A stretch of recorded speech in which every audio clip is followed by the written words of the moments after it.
Good morning, everybody. This is day 3 of the rest of our lives. No, but this is day 3 of the project cleanup. You see that last night we showed that we took down a couple trees over here. We're gonna process this, stack all the limbs up for biochar. That'll be a different topic at a different time. But why adding carbon to your soil via biochar actually helps amend it quicker.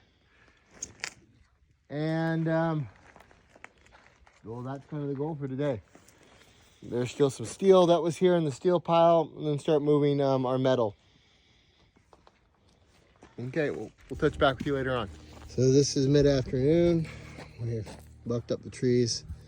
Still have some of the steel to clear out right here. We took a couple trees down over there. Continue to clean up.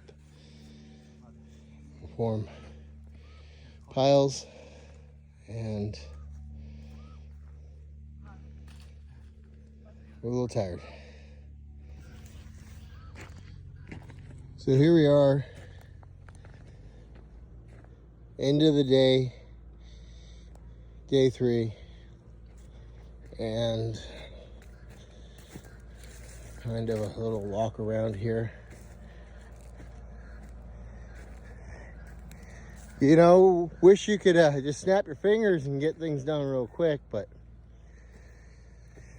definitely well, sweat. We took down these trees. I didn't really want to, but here's the deal. They were going to kind of be trapped, and one of them was starting to die. And we've got this thing called sudden oak death, which with the drought and everything going on, they just die. And it being on the property line, which is that fence, and on our side, and the way they were too, kind of weight-wise, without a piece of equipment, it would have been a little bit difficult to take them down. And that's going to be our greenhouse. It's going to end somewhere right in here. So that was just a little too close. Now, I am looking for some ideas on what I can space along this fence line for windbreak. So this has to be pushed. Some of that has to be pushed. I want to level that back and gain a little bit on that corner down there. And well, let's walk over here and see what we've got. I'm kind of in the same place about those trees over there. These ones right over there. I hate getting rid of all my oaks. We just thinned one out, a couple of them. They make a nice windbreak. But if we are turning that whole little hillside into planted trees, plums, heck, avocados, lemons, whatever we got, peaches, it doesn't make sense to have something that could die in the midst of them. I'm thinking of planting some larger trees on the top to act as a windbreak. So we'll have the ones over here, we'll have the trees over here.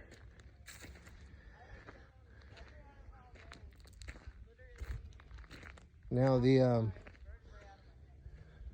great thing is we have a wood burning stove. That's how, even though we have regular central heating system, or actually what are they called, mini splits, the trees will actually serve a purpose.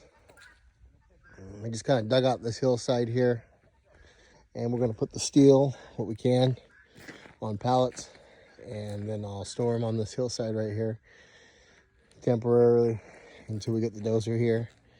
I was concerned about having a permanent storage here, because I might come this way with the dozer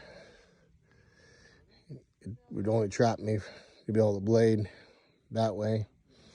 And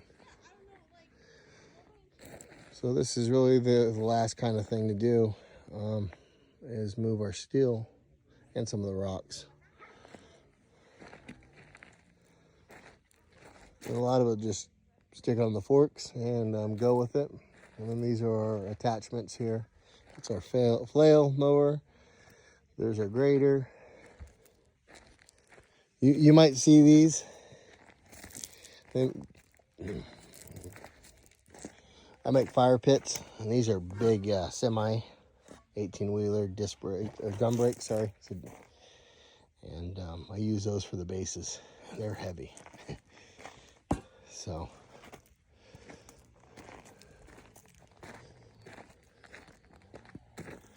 and it was fun to start piling dirt. You know, all this work just to play in the dirt.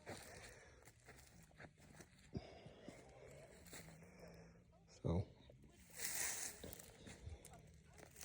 and as it starts to reveal itself, like I said, we just started out with this kind of idea, and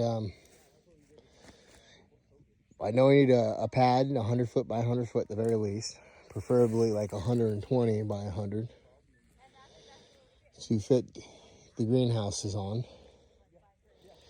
And if I can continue to develop this to not only fit that, which is like where I'm standing across, and that way too. So really just cutting this hill down to look forward to what we're going to do next, which is planting this. I mean, I've got all these fruit trees and containers, and as you see, this is the western slope. It'd be nice to see some of the stuff planted, especially things that need a little more sun in the winter. It'll, even on the coldest days, you'll get some sun. So the idea in my head, at least right now, is taking a little of the high ridge. There'll still be that drop, but leveling it out just a little bit. I don't mind it. And then put some swales in to catch the water around the trees. Kind of what I was thinking. But again,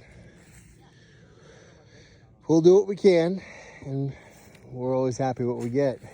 I mean, that's homesteading.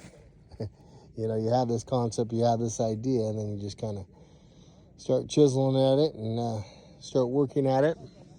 I mean, it looks back when we were doing this place, this was a great place to store stuff because we weren't doing anything with this edge of our property. Nothing in our plans. It just was extra. And it was accessible even in the winter. So it was a good catch-all, I guess. And now it's going to be something more. When we first bought the place, somebody said that a shop should go down here. Great spot for a shop. Well, I think it's a great spot for greenhouses. So it really shows where my mind is versus, I guess, regular people's. They wanted a shop and I want greenhouses. And here we go, that beautiful sunset.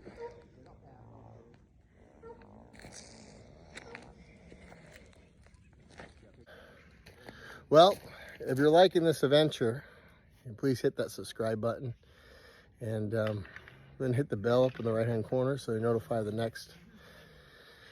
And if you have any comments or ideas, you know, be sure to listen. I mean, sometimes we're just, you know, like seeing what sticks to the wall like a spitball. If it sticks, we're going to go with it if it works for us.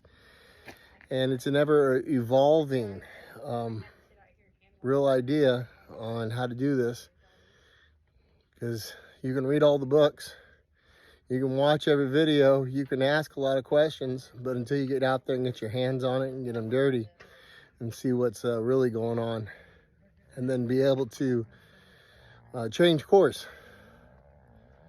I mean, that's homesteading, and that's what we have, the Fig Hunter and the Burke Family Farms I mean, that's what we're doing. So God bless you all, and remember, we're finding figs, we're making friends. Have a good night.